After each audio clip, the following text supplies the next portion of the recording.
A silent gavel strike shattered a young woman's future inside the opulent walls of the Hawthorne estate. Sophia Carmichael was deemed defective by the very people who gave her life, stripped of her dignity over a medical diagnosis she couldn't control. Traded to a monster to settle a family debt, her fate seemed sealed in the darkest corners of Chicago's high society. Yet, destiny intervened when the city's most feared, isolated syndicate leader stepped from the shadows, seeking exactly what others threw away. The rain lashing against the floor-to-ceiling windows of Dr. Mitchell's private clinic felt like a fitting soundtrack to the end of Sophia Carmichael's life as she knew it. The office smelled of sterile alcohol, expensive leather, a sharp contrast to the suffocating silence that had descended upon the room. I'm deeply sorry, Sophia, Dr. Mitchell said, his voice dropping into that practiced, sympathetic register reserved for delivering devastating news. He adjusted his silver-rimmed glasses, looking briefly at her parents, before returning his gaze to her. The ultrasound and the subsequent laparoscopy confirm it. The endometrial scarring is extensive. It has compromised both the fallopian tubes and the uterine lining. Conception is a medical impossibility. Sophia sat frozen, the paper on the examination table, crinkling loudly beneath her trembling hands. A medical impossibility. The words echoed in her skull, hollowing her out from the inside. She was 22, freshly graduated with a degree in finance, but in the archaic, ruthless world of Chicago's old money elite, a woman's worth was still inextricably tied to her ability to produce an heir. Before Sophia could even process the grief of her own barrenness, the sharp scrape of a chair, legs against hardwood, shattered the quiet. Her mother, Beatrice Carmichael, stood up. There was no maternal warmth in her eyes, no instinct to comfort her weeping daughter. Instead, Beatrice's face was twisted in a mask of pristine horror. Impossible! Beatrice hissed her manicure fingers, gripping the grasp of her designer handle until her knuckles turned red. You must be mistaken. She is a Carmichael. We were supposed to finalize her engagement to William Astor at the end of the month. The Astors require a lineage. They require sons. Beatrice was. Dr. Mitchell sighed, holding up the scan results. The biology does not care about family names. Sophia needs support right now. The emotional toll of this. Breathe. Support. Richard Carmichael. Sophia's father spat the word as if it were poison. He paced the length of the room, his face flushed with a dangerous hypertensive red. Do you have any idea what this means for us? The Astor merger is the only thing keeping our creditors at bay. We owe $4 million to the Hawthorne investment group. If she can't give William a child, the engagement is void. She is practically useless to us. Sophia flinched, the sheer cruelty of her father's words striking her like physical blows. Father, please, she whispered, her voice cracking. I'm still your daughter. Richard stopped pacing and looked down at her, his eyes devoid of anything resembling paternal affection. You were an investment, Sophia. Years of private schools, finishing school's wardrobe, and grooming, all so you could secure a family standing. And now, you are damaged goods. Over the next week, the Carmichael estate transformed from a home into a cold, gilded prison. The engagement to William Astor was quietly broken off under the guise of irreconcilable differences, though whispers in the country club suggested the truth had leaked. The financial walls were closing in on Richard. Desperation bred monstrosity. One evening, Sophia was summoned to her father's mahogany-paneled study. Beatrice sat on the velvet sofa, sipping gin, refusing to make eye contact with her daughter. We have found a solution to the Hawthorne debt, Richard announced, not looking up from his ledger. Alistair Roth has agreed to absorb the $4 million. In exchange, he requires a companion, someone permanently bound to him discreetly. Sophia's blood ran cold. Alistair Roth was a known predator in the financial district, a man in his late 50s with a reputation for sadism, heavily whispered about but never prosecuted due to his immense wealth. A companion father? You can't be serious. He is a monster. He doesn't want a wife. He wants a possession. Exactly, Beatrice chimed in coldly. He already has heirs from his first 2 wives. He has no need for a broodmare. Your condition is irrelevant to him. He simply wants a young, beautiful prize to display and to do it as he pleases. The transfer of your guardianship will happen tomorrow night at the Hawthorne estate. You are selling me, Sophia said, the tears finally spilling over her lashes, hot and stinging. For being Barren, you are selling me to a monster to pay for your gambling and your bad investments. We are surviving, Sophia, Richard corrected sharply. And you will do your duty to this family, or I will ensure you walk out of this house with nothing but the clothes on your back into a city where my associates will ensure you never find employment or shelter. The choice is yours. It was no choice at all. Sophia was a bird with broken wings cornered by the very predators who were supposed to protect her. The underground gathering at the Hawthorne estate was not an auction in the traditional sense. There were no paddles, no fast-talking auctioneers. It was an elite debt restructuring gala, a polite sanitized cover for the city's most corrupt power brokers to trade secrets, illegal assets, and occasionally human lives. Sophia stood in a private alcove overlooking the grand ballroom. She had been forced into a breathtaking backless crimson gown that felt more like a brand than a garment. It was meant to catch the eye to signal her availability and her submission. Her heart pounded a frantic rhythm against her ribs. She felt entirely dissociated from her own body, watching the abhorrent theater of the wealthy unfold below. Alistair Roth arrived at 10 o'clock. He was a tall, gaunt man with thinning gray hair and eyes that roved over the crowd like a starved wolf. When he spotted Richard Carmichael, a greasy, satisfied smile spread across his face. Sophia watched as her father shook the man's hand, effectively sealing her doom. "Time to go down, my dear," Beatrice murmured, her grip on Sophia's upper arm painfully tight.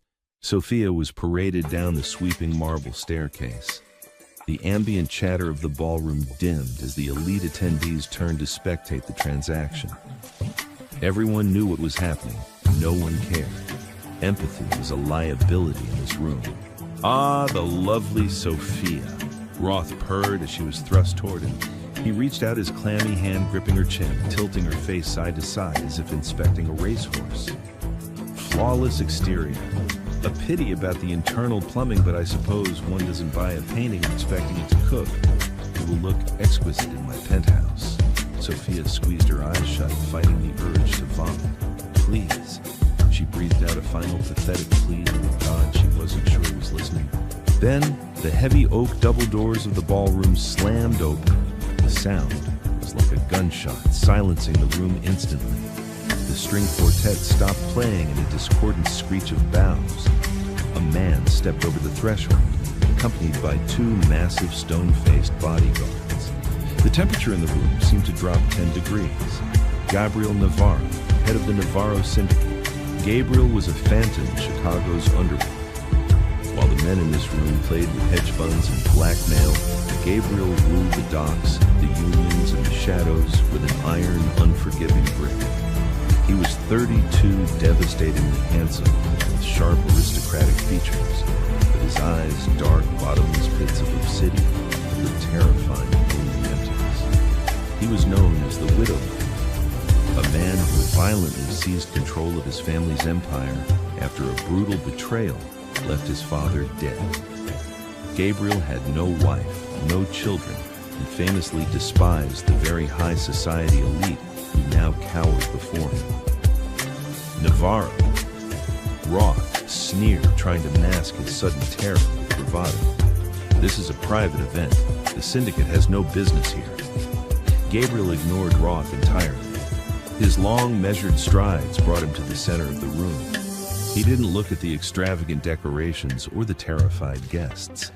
His gaze locked onto one thing, Sophia. He saw the crimson dress. He saw the tears threatening to spill from her defiant, terrified eyes. He saw the way Roth's hand lingered possessively near her throat. Richard Carmichael. Gabriel's voice was a low, resonant baritone that commanded absolute obedience. You owe Hawthorne $4 million. Mr. Roth here is purchasing your debt in exchange for your daughter. Richard swallowed hard, sweating profusely. Yes, Mr. Navarro, it is a closed deal. I am opening it, Gabriel stated. He snapped his fingers. One of his guards stepped forward, dropping a heavy metallic briefcase onto the nearest cocktail table. It popped open with a click, revealing tightly banded stacks of $100 bills. $8 million, double the debt, paid in cash immediately. The room gasped. $8 million for a Barren socialite. It was madness. Roth's face flushed with indignant rage. You can't do this. I have an arrangement.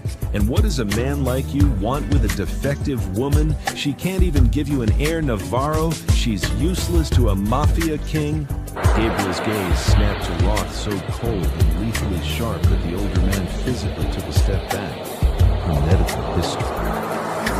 Gabriel said softly, yet loudly, the dead silent room to hear, is not deeply. It is her mother. She is free from the burden of breeding the next generation of vipers like you. Gabriel stepped closer to Sophia, towering over her, his presence utterly overwhelming. I don't need a queen. I need a queen who isn't distracted by the nursery. He extended a gloved hand toward Sophia. Walk with me, Scarlet, or stay with the wolves who birthed you. The choice is yours. It was a true choice. For the first time in weeks, someone was offering her agency. She looked at her father, who was staring hungrily at the $8 million, instantly forgetting her existence. She looked at Roth, who looked ready to strike her. Taking a trembling breath, Sophia reached out and placed her small, cold hand into Gabriel Navarro's large, leather-clad palm. A wise investment, Gabriel murmured. He turned his back on the room, leading Sophia out of the Hawthorne estate and into the pouring rain. The ride in the back of Gabriel's armored Maybach was suffocatingly quiet. Sophia sat pressed against the furthest door, her arms wrapped around herself, shivering despite the heated leather seats. Gabriel sat on the opposite side, staring out the tinted window at the blurring city lights, a glass of amber liquid resting loosely in his hand. She had traded one monster for another. That was the only logical conclusion. Alistair Roth would have locked her in a penthouse and abused her. Gabriel Navarro, a literal mafia boss, would likely do worse. What did a man with a trail of bodies behind him want with a barren, disgraced socialite? You're shaking. Gabriel noted, his voice breaking the silence without him turning his head. I'm terrified of you, Sophia replied, her voice trembling, but surprisingly honest. There was no point in lying to a man who could read lies for a living. Gabriel finally turned his head, his dark eyes studying her with a heavy, unreadable intensity. Good. Fear keeps you alert, but you don't need to fear for your life or your virtue, Sophia. I didn't pay $8 million to force myself on a frightened woman. Thou! Then why? Sophia demanded, a sudden spark of anger breaking through her despair. Roth was right. In your world, a woman without the ability to provide a bloodline is a liability. I am useless. Why buy me? Gabriel's jaw tightened. He leaned forward, closing the distance between them just enough to make her heart stutter. Because Sophia, the very thing they discarded you for, is exactly what you are, perfect for my world. The car smoothly merged onto a private winding road, leading out of the city and toward the dense forests, hugging the cliffs of Lake Michigan. 5 years ago, Gabriel began, his tone flattening into something deeply clean and barren. My father was murdered. He was poisoned by my uncle, orchestrated by his own wife, my stepmother. Or because she wanted her own son, my half-brother, to take the seat. Bloodline, Sophia, heirs, legacy. These are the things that cause men in my world to betray one another. A wife who can give me a son is a wife who will eventually plot to put that son on my throne, even if it means putting a bullet in my head. Sophia listened, mesmerized by the dark, tragic logic of his words. I decided then Gabriel continued, leaning back into the shadows of the car. That I would never marry a woman capable of producing an heir. I will break the cycle. The Navarro bloodline ends with me. I needed a partner who was completely disconnected from the primitive ambition of motherhood. Someone who will stand beside me, not look past me to the next generation. Sophia was stunned. You bought me to be a permanent blockade against your own family's traditions. Partially, Gabriel admitted. A rare, almost imperceptible smirk touched the corner of his lips. The other reason is that I know exactly what you were doing in your father's study every Tuesday night. Sophia's breath caught in her throat. Your father is an idiot, Gabriel said simply. Richard Carmichael couldn't balance a checkbook if his life depended on it. Yet for the past 3 years, the Carmichael estate's offshore account shell corporations and tax evasions have been routed with the precision of a master forensic accountant, a phantom accountant. It wasn't him, it was you. Sophia stared at him, her defensive walls fully breached. Since graduating, she had secretly managed her father's illicit finances, hiding his embezzlement, trying desperately to keep their family afloat while her parents belittled her.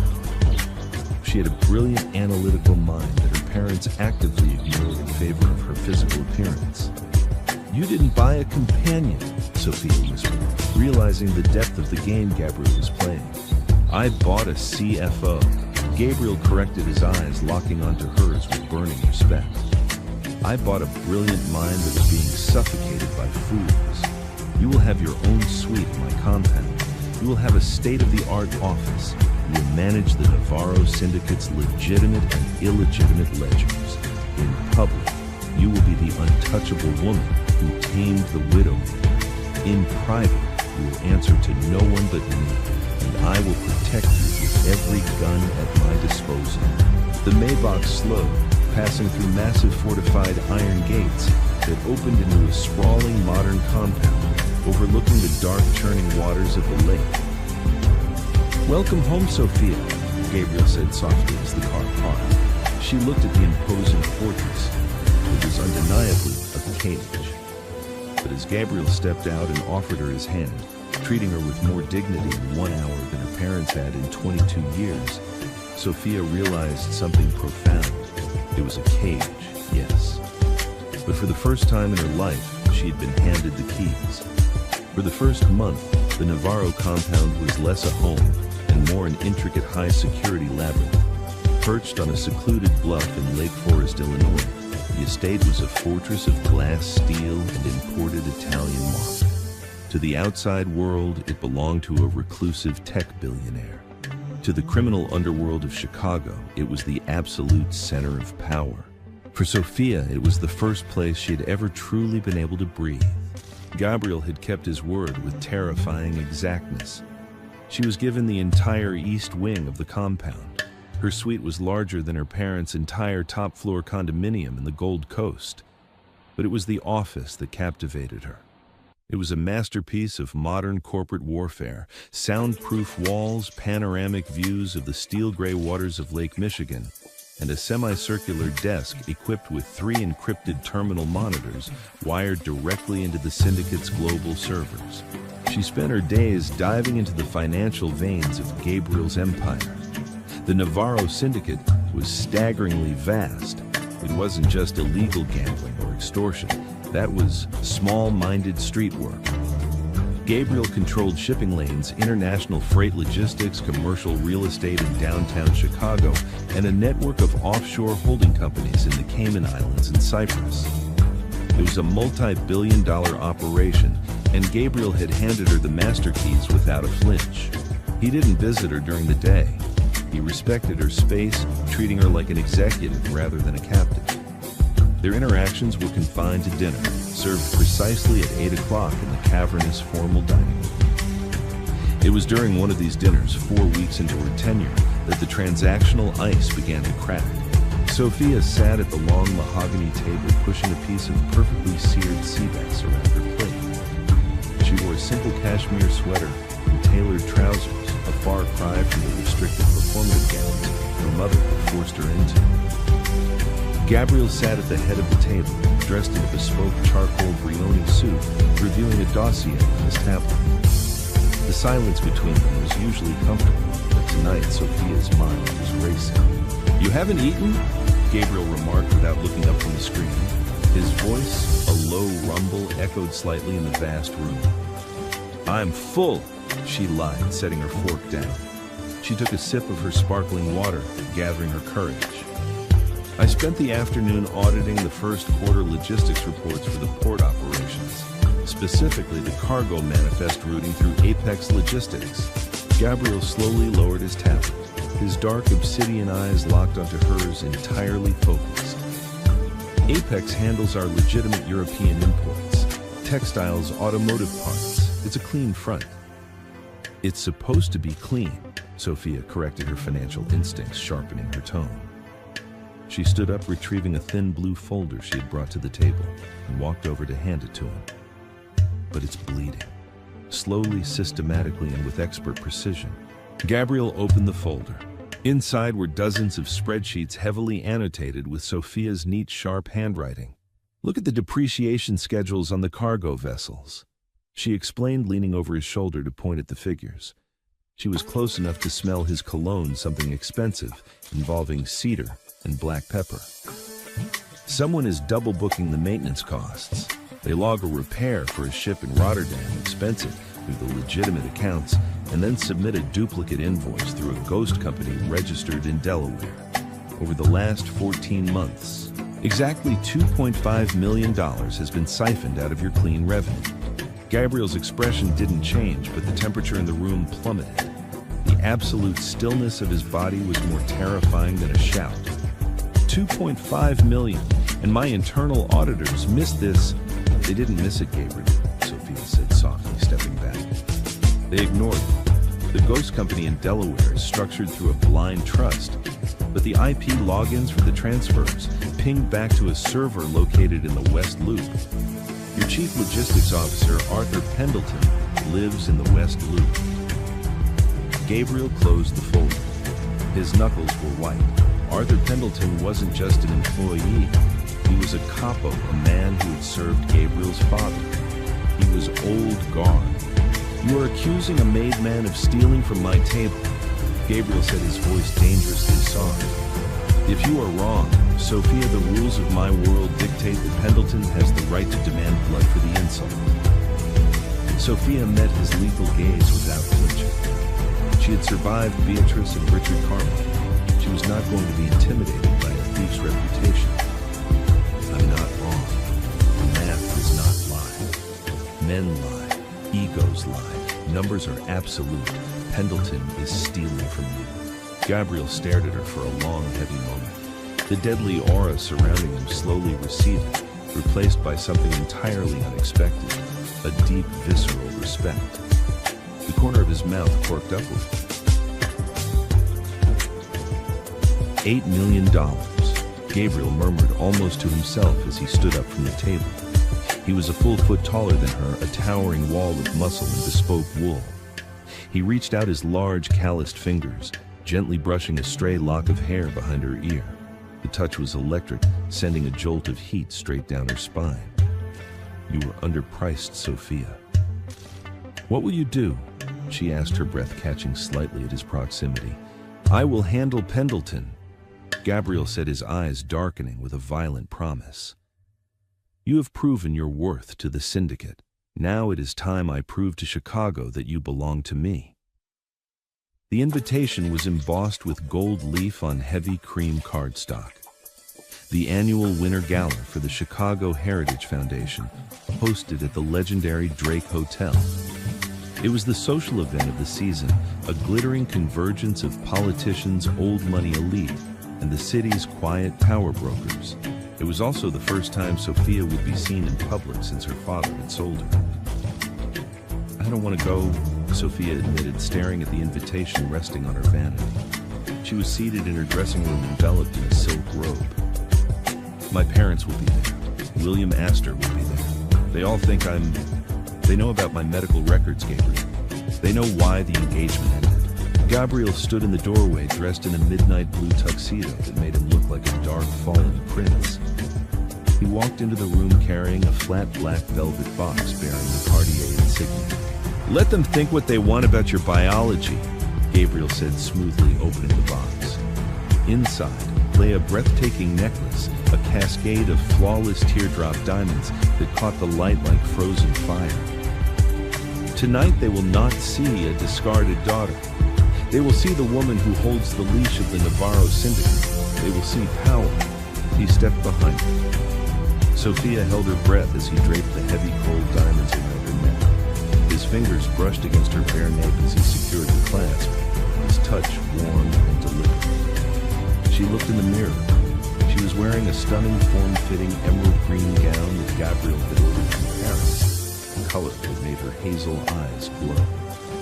The diamonds rested against her collarbones as sparkling armor. "You are not the frightened girl from the Hawthorne estate anymore, Sophia." Gabriel whispered, his reflection catching hers in the glass. "You are my CFO. You are my partner. And tonight you are untouchable. Walk with your head high and I promise you they will bow." The grand ballroom of the Drake Hotel was a sea of crystal chandeliers flowing champagne and polite venomous whispers.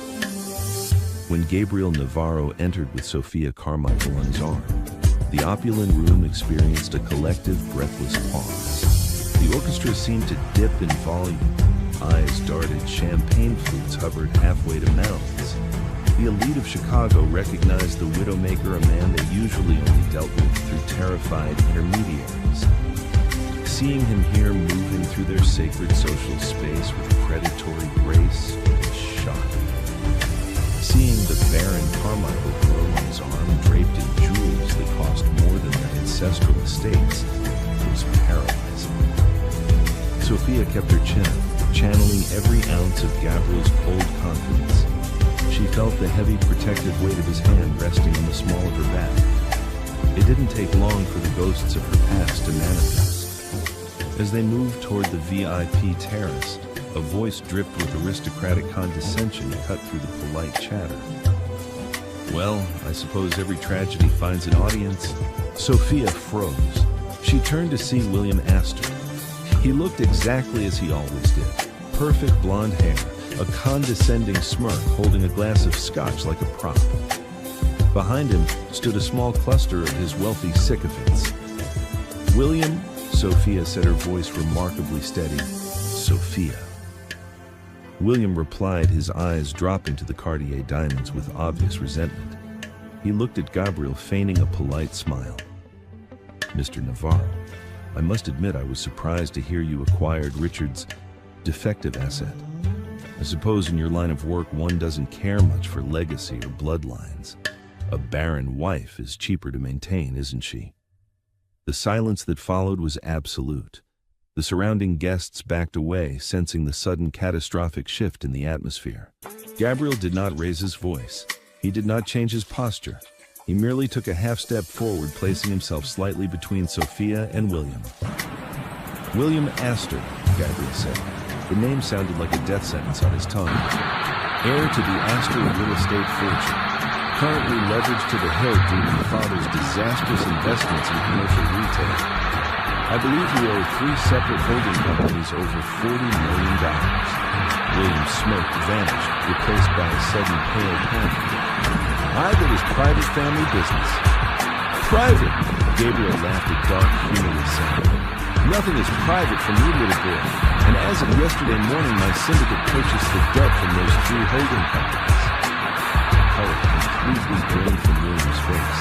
His sycophants took another step back and bounded him. "Sophia is not an asset." Gabriel continued, his voice echoing in the dead quiet of the terrace. He reached out and gently took Sophia's hand, lacing his fingers through hers. "She is the architect of my financial empire. She is a queen among peasants like you. And if you ever speak of her medical history or her worth in my presence or out of it again, I will foreclose on your family's entire portfolio by noon tomorrow, and you will be begging for change on Michigan Avenue." Do we understand each other? William swallowed hard, his hands shaking so violently that scotch spilled onto his expensive shoes. Yes, Please, Mr. Navarro, I apologize, Sophia. He turned and practically fled into the crowd. Sophia stared at Gabriel, her heart hammering against her ribs, completely overwhelmed. He hadn't just defended her honor, he had weaponized his entire empire to protect her dignity. Gabriel turned to her, his dark eyes softening just a fraction. "Are you all right? You bought his dead," she whispered, stunned. "I bought it yesterday." Gabriel admitted, a faint smirk returning to his lips. "I assumed he would be stupid enough to talk to you tonight. I wanted to have the loaded gun ready." He guided her out onto the chilly open-air balcony overlooking the glittering skyline and the dark expanse of the lake. The winter air bit at her bare arms, and without hesitation, Gabriel stripped off his tuxedo jacket and draped it over her shoulders. The silk lining was warm with his body heat. "Thank you," Sophia said softly, looking up into his face.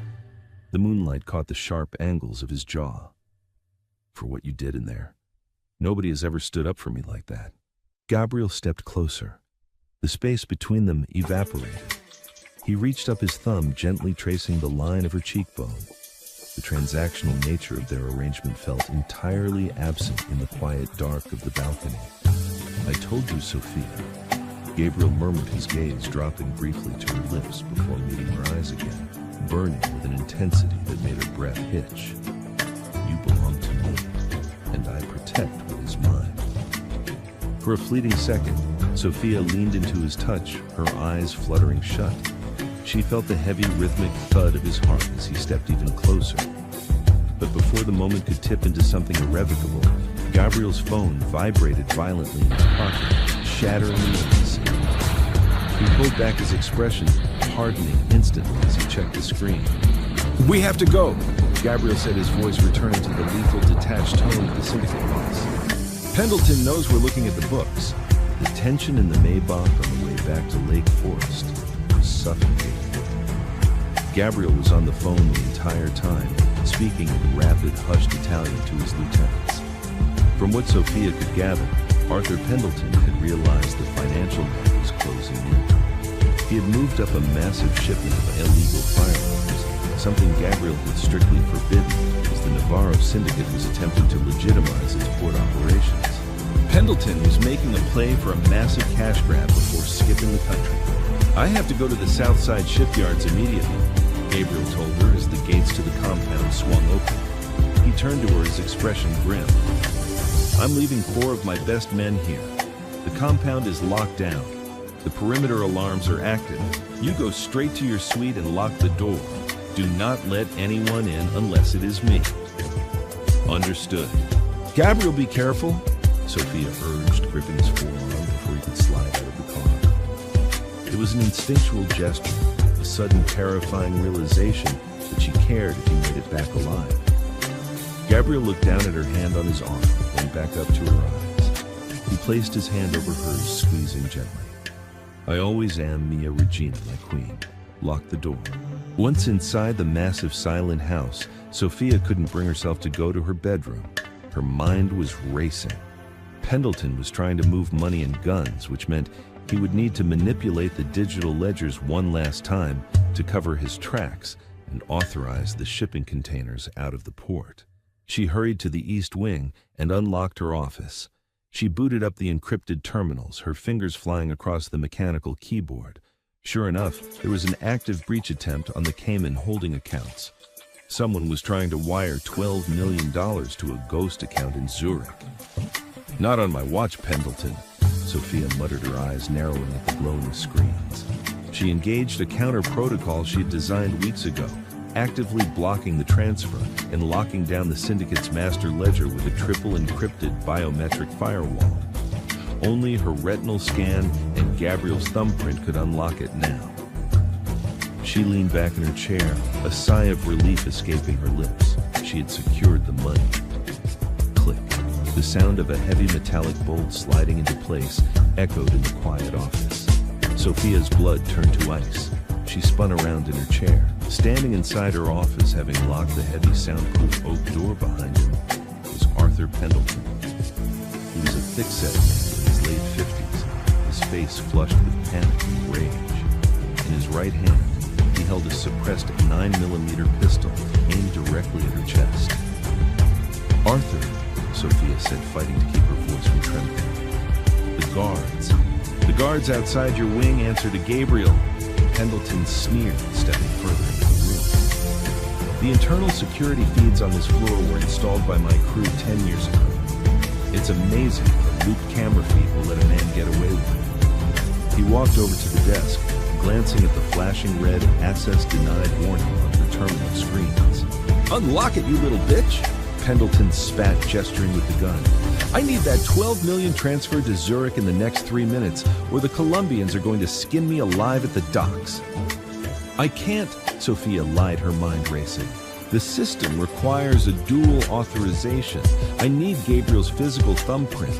"Don't lie to me," Pendleton roared, slamming his fist onto the marble desk. "I know how you set this up. You built a master override. I've been watching your keystroke logs for a week. Unlock the damn ledger or I put a bullet in your stomach and take my chances running empty-handed." Sophia stared at the black hollow of the silencer. She had traded her life of quiet misery for a life of violent chaos, and now it was going to end on a bloody office floor. But as she looked at Pendleton, she didn't feel the paralyzing fear she used to feel when her father yelled at her. She felt Gabriel's cold, calculated logic taking over. Pendleton was panicking. Panic made men stupid. "Fine," Sophia said smoothly, raising her hands in surrender. "I'll do it, but I need to access the physical server rack beneath the desk to manually reboot the encryption drive." "Do it slowly," Pendleton ordered, taking a step back, but keeping the gun leveled at her. Sophia slowly slid out of her ergonomic chair and dropped to her knees beneath the desk. Her heart was beating so hard, she thought it might shatter her ribs. There was no server rack beneath the desk. There was something else. Gabriel had insisted on retrofitting the office for her safety. Taped beneath the heavy marble lip of the desk, hidden entirely from view, was a panic button wired directly to the compound's external, heavily armed perimeter guards, bypassing the internal network entirely. And right next to it, secured in a magnetic holster, was a compact-loaded Glock 43. Sophia's fingers brushed the cold steel of the gun. She had never fired a weapon in her life. She couldn't shoot it, but she could create a distraction. She slammed her palm against the red panic button. Instantly, the compound's silent alarms triggered. The office lights flickered from warm white to a strobing emergency red, and the heavy steel shutters on the floor-to-ceiling windows slammed down with a deafening crash, sealing the room. Pendleton yelled in shock, firing a wild shot as the room descended into red-lit chaos. The bullet shattered the monitor above Sophia's head, showering her with sparks and broken glass. Sophia screamed, covering her head as she scrambled backward under the desk, clutching the Glock to her chest. "You stupid girl!" Pendleton roared, stomping around the desk, his gun raised to execute. Before he could pull the trigger, the thick oak door to the office exploded inward in a shower of splinters and torn hinges.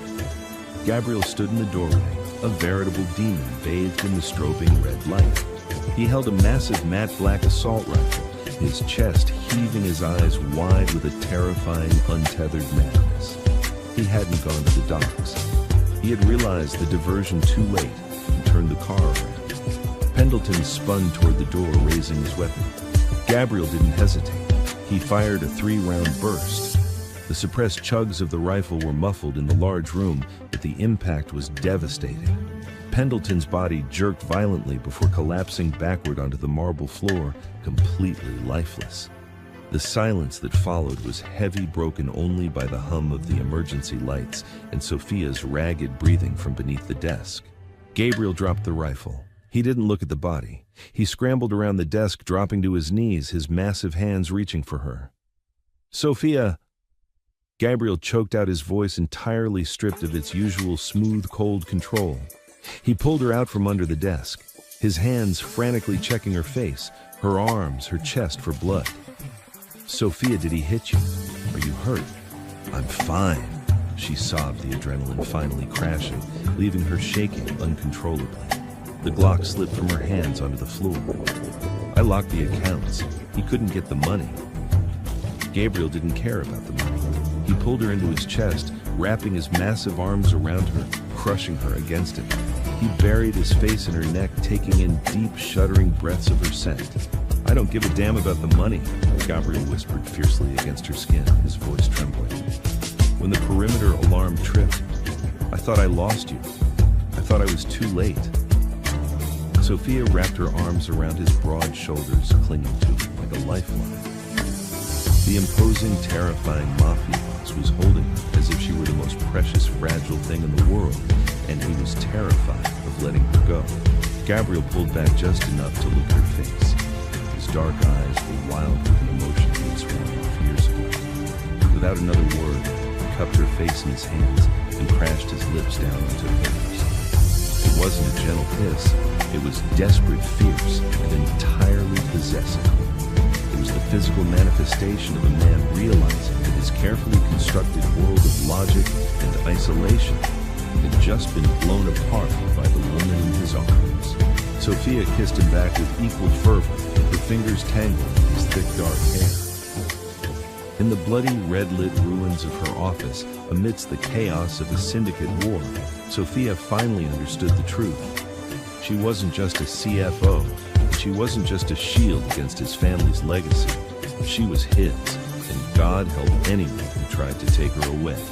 The sharp scent of cordite copper and ozone hung heavy in the ruined office. The emergency lights continued their slow, rhythmic red strobing, casting long, demonic shadows across Arthur Pendleton's lifeless body. Yet in the center of the chaos, the only thing Sophia could focus on was the steady, grounding thud of Gabriel's heartbeat against her cheek. When they finally broke the kiss, Gabriel kept his hands firmly on either side of her face, his thumbs gently wiping away a streak of soot from her cheekbone. His eyes, usually bottomless and unreadable, were stripped bare, revealing a raw, terrifying vulnerability. "I should have never left the compound," Gabriel murmured, his voice a gravelly rasp. "I underestimated his desperation. That is a mistake I will never make with your life again." "You came back," Sophia said, her hands resting flat against the lapels of his ruined tuxedo jacket. "You saved me. You saved yourself, Sophia. You locked down the syndicate's lifeblood while staring down the barrel of a gun. Most made men in my organization would have folded." He stepped back, the lethal composure of the syndicate boss sliding back over his features like a steel mask, though his gaze remained fiercely protected. He reached into his pocket and pulled out a secure satellite phone. "I need my cleanup crew. Mr. Davies will be here in 10 minutes. We are moving you to the secure penthouse in the Gold Coast until this wing is sanitized and rebuilt." Over the next 48 hours, the Navarro organization moved with terrifying efficiency. Pendleton's body vanished. The compromised guards who had allowed him into the East Wing were quietly and violently dealt with. Gabriel barely left Sophia's side, transforming the luxurious bulletproof penthouse overlooking Lakeshore Drive into a fortress. But Sophia could not rest. The adrenaline of the attack had faded, leaving behind a burning, obsessive need for answers. Pendleton was a thief, yes, but he wasn't a mastermind. He didn't have the international connections required to set up ghost accounts in Zurich with that level of encryption. He was a pawn. Sitting at a temporary bank of monitors Gabriel had installed in the penthouse dining room, Sophia dug into the digital wreckage of Pendleton's final failed transaction. Gabriel stood by the floor-to-ceiling windows, nursing a glass of Macallan 25, watching the city lights reflect off the dark waters of Lake Michigan. "He was rushing," Sophia murmured, her fingers flying across the keyboard. "When Pendleton tried to force the 12 million through, he bypassed the standard tumbling protocols to save time. He left a digital footprint, a routing IP in Palermo." Gabriel turned, his expression instantly hardening. "Palermo. The Sicilians wouldn't dare back a coup in my house without a guarantee of success." It's not just the Sicilians," Sophia said, her stomach twisting into a cold knot as a string of decrypted corporate filings populated her screen. She clicked on a hidden subsidiary linked to the Zurich ghost account. "Gabriel, the shell corporation receiving the funds. It's registered under the name LN Holdings. The signatory is heavily redacted, but the incorporation date is exactly 5 years ago. The same month your father was murdered. The crystal tumbler in Gabriel's hand shattered. Amber liquid and shards of glass rained onto the hardwood floor, but Gabriel didn't even flinch. He walked slowly toward the monitors, his face draining of all color, replaced by a murderous, suffocating rage. Lorenzo, Gabriel whispered. The name sounded like a curse. My half-brother and my stepmother, Amelia. They're alive, Sophia asked softly. I exiled them, Gabriel said, his voice deadly quiet. When I took the syndicate after my father's death, the ruling council demanded I execute them. But Lorenzo was only 18. I showed mercy. I stripped them of the Navarro name, froze their assets, and banished them to Italy, with a warning that if they ever touched my soil again, I would finish it. It seems Camilla has spent the last 5 years using Pendleton to siphon my own money to fund a war against me. Sophia scrolled further down the ledger, cross-referencing the IP addresses and domestic wire transfers. Suddenly, her breath caught in her throat. A familiar sequence of numbers flashed on the screen. It was an account routing number she knew by heart. Gabriel, Sophia said, her voice trembling slightly. Look at this domestic transfer hub. Before the money went to Zurich, Pendleton was washing it through local high-risk real estate investments to clean it. Gabriel leaned over her chair, his eyes scanning the data. Carmichael Enterprises, your father's firm. Sophia covered her mouth with her hand. My father. He didn't just owe you money. He's been laundering the syndicate's stolen funds for Pendleton. He's been unwittingly funding Lorenzo's coup. Richard is an idiot, Gabriel stated coldly. He likely had no idea who he was moving money for, only that he was getting a massive commission to keep his own bankrupt company afloat. But in the eyes of my enemies, he is a vital asset. And in the eyes of my allies, he is a dead man walking. Sophia looked up at Gabriel.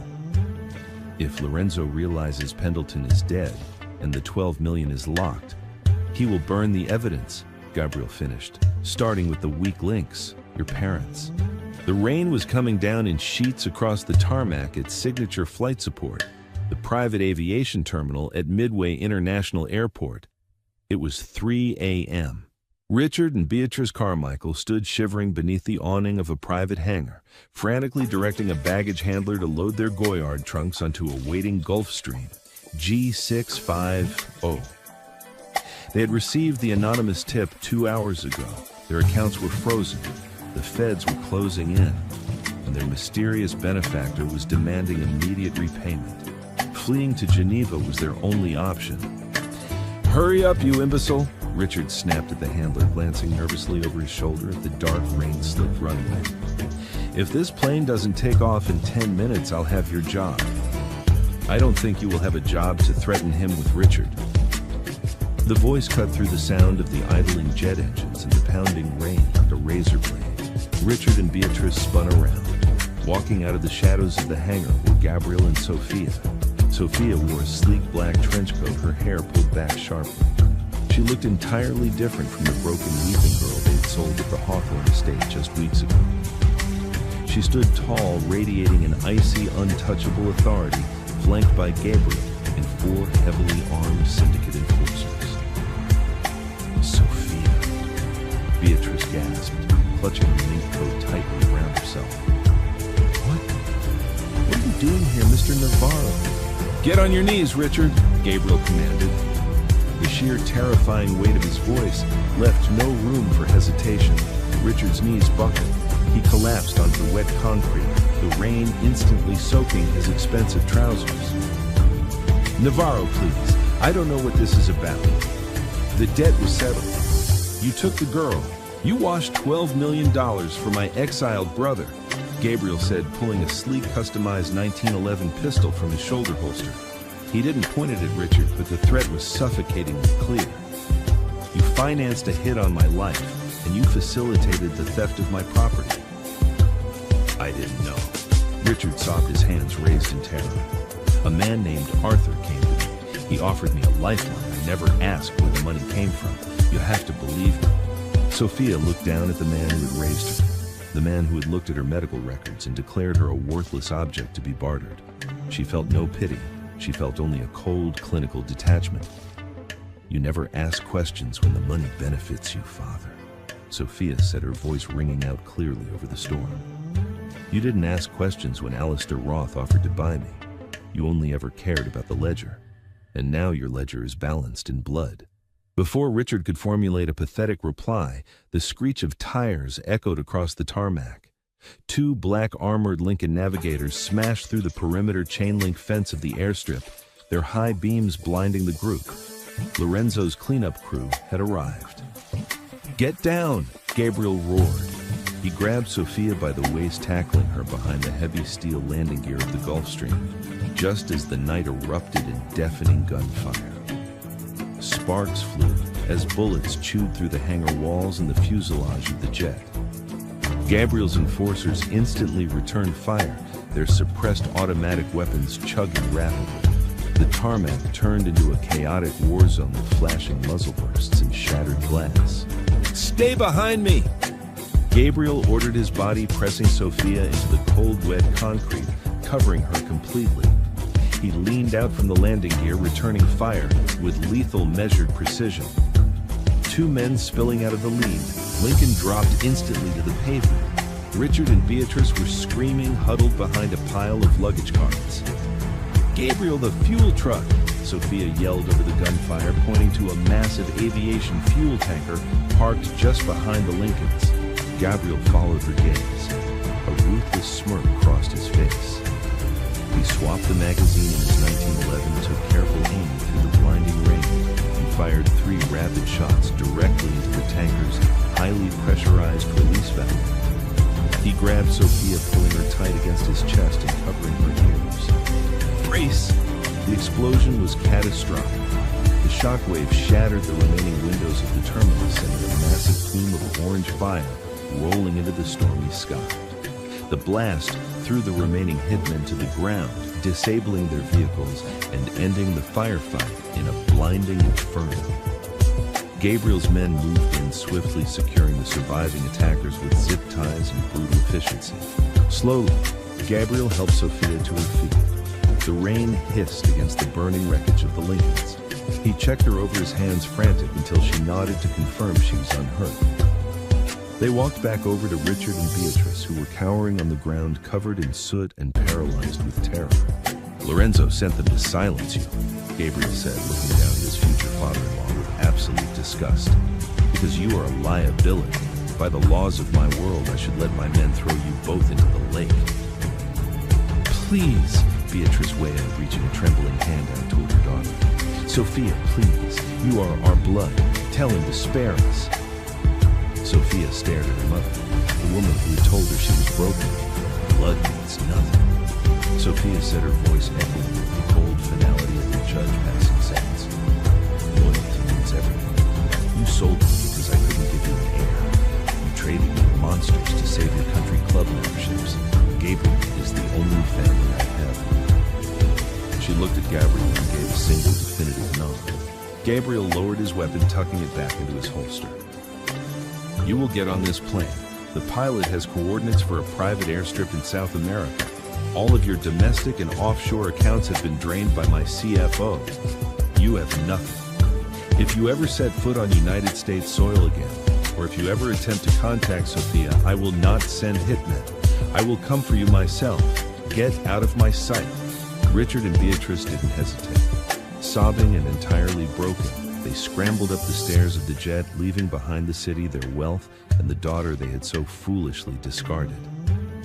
The message was sent through the underground channels the next morning. Gabriel challenged Lorenzo to a final sit-down. No armies, no international mercs. Just the two bloodlines settling the dispute at the abandoned Calumet River steel mills, a sprawling, rusted monument to Chicago's industrial past. Lorenzo Navarro accepted. He thought he had the upper hand. He thought Gabriel was weakened by the internal betrayal. The sky above the steel mill was the color of bruised iron, as Gabriel's Maybach pulled into the massive, echoing warehouse. Sophia sat beside him in the back seat. She was dressed in a pristine white suit, her high-tech Philippe watch gleaming on her wrist. She had insisted on coming. She was not a mafia boss. She was the syndicate's CFO, and she was bringing her own weapon. They stepped out of the car. Across the dusty, cavernous floor stood Lorenzo Navarro. He looked like a younger, more reckless version of Gabriel, wearing a flashy designer suit and a cocky, venomous smile. Flanking him were a dozen heavily armed mercenaries, men bought with the stolen money Pendleton had managed to funnel through before Sophia's firewall stopped the rest. Gabriel! Lorenzo sneered, his voice echoing off the corrugated metal walls. It's been 5 years. You look tired, brother. The crown is heavy, isn't it? It's light enough when you aren't carrying dead weight. Gabriel replied, his voice calm, echoing with terrifying authority. He walked forward, Sophia perfectly and stepped beside him. Gabriel had only brought 2 guards, leaving them vastly outnumbered. Lorenzo laughed, gesturing to the mercenaries surrounding him. You've lost your touch, Gabriel. You brought a Barren accountant and 2 men to a war. Did you really think you could exile me, steal my birthright, and I wouldn't come back to collect? Your birthright was built on treason, Gabriel stated smoothly. Camilla murdered our father because she wanted you on the throne. But you lack the mind for this life, Lorenzo. You rely on mercenaries. Mercenaries are loyal to the highest bidder. And I bid highest, Lorenzo spat. Pendleton got enough money out to buy the best private military contractors in the hemisphere. Once you're dead, I take the Chicago ports, I take the syndicate, and I'll sell your little pet here back to Alistair Roth. Gabriel's eyes turned pitch black. The temperature in the warehouse seemed to plummet. But before Gabriel could speak, Sophia stepped forward. She opened the slim encrypted tablet she carried. Actually, Lorenzo, Sophia said, her voice crystal clear, slicing through the heavy silence of the steel mill. You didn't bid the highest. Lorenzo frowned, looking at her as if a piece of furniture had suddenly spoken. What are you talking about? Sophia tapped the screen of her tablet. 48 hours ago, you wired $3 million to the Vanguard mercenary group as a retainer for the men standing beside you. It was routed through an offshore account in Cyprus. Unfortunately for you, that account was tied to the LN Holding shell company that Arthur Pendleton used. Lorenzo's cocky smile began to falter. I am the chief financial officer of the Navarro Syndicate. Sophia continued, stepping closer to Gabriel, their shoulders brushing in a display of absolute unity. I don't need a gun to win a war. I have the master ledgers. An hour ago, I initiated a hostile digital takeover of LN Holdings. I seized your remaining assets, and then I made a counteroffer to Vanguard. She tapped the screen one final time. I wired them $10 million. Their contract with you has been officially bought out. Lorenzo's face went completely pale. He turned to the lead mercenary standing to his right. Kill them. Kill them now. The mercenary didn't move. He looked at Lorenzo, then slowly raised his assault rifle, aiming it directly at Lorenzo's chest. In perfect unison, the other 11 mercenaries shifted their weapons, painting Lorenzo with a dozen red laser sights. The wire cleared Mr. Navarro. The lead mercenary said, his voice completely devoid of emotion, speaking to Gabriel. Our contract is with the lady now. Lorenzo stumbled backward, his bravado shattering into absolute terror. He looked at Gabriel, his eyes wide, silently begging for the mercy he had been given 5 years ago. You brought this on yourself, Gabriel said, his voice a low, lethal hum. He didn't gloat. He drew his weapon. This is for our father. A single suppressed shot echoed through the massive steel mill. Lorenzo fell, and the bloodline feud that had haunted the Navarro Syndicate for a half-decade was finally severed. 6 months later, the private gardens of the Navarro estate on Lake Michigan were bathed in the golden light of an autumn sunset. There were no politicians, no rival bosses, and no false friends. The wedding was intimate, attended only by Gabriel's most trusted inner circle. Sophia stood at the altar, breathtaking in a custom silk gown, the Cartier diamonds resting against her collarbones. As Gabriel took her hands, his dark eyes were entirely devoid of the emptiness that had once defined him. They had rebuilt the syndicate together. Sophia had legitimized billions in assets, transforming their empire into an untouchable fortress of corporate and underground power. She was feared, respected, and universally acknowledged as the true equal to the Widowmaker. "They called you defective," Gabriel murmured, slipping a heavy, flawless diamond band onto her finger. "They thought a legacy was built in the nursery. They didn't understand that a true legacy is built by a queen who can outsmart the world." Sophia smiled, the warmth of the sun matching the fierce, unyielding love she felt for the man standing before her. "I don't need to give you an heir, Gabriel, because the Navarro Empire will never fall while we are watching it." He pulled her in, sealing their vows with a kiss that promised a lifetime of beautiful, terrifying power. She had been sold for being barren, but in the arms of the city's most dangerous man, Sophia had found exactly what she was worth, absolutely everything. Thank you so much for joining us on this incredible journey of Sophia and Gabriel. If you loved seeing how Sophia used her brilliant mind to overcome betrayal and conquer the syndicate by Gabriel's side, please hit that like button right now. Share this video with a friend who loves a dark, thrilling romance. And don't forget to subscribe and ring the notification bell so you never miss out on our next epic story. Drop a comment below telling us your favorite twist, and we'll see you in the next video.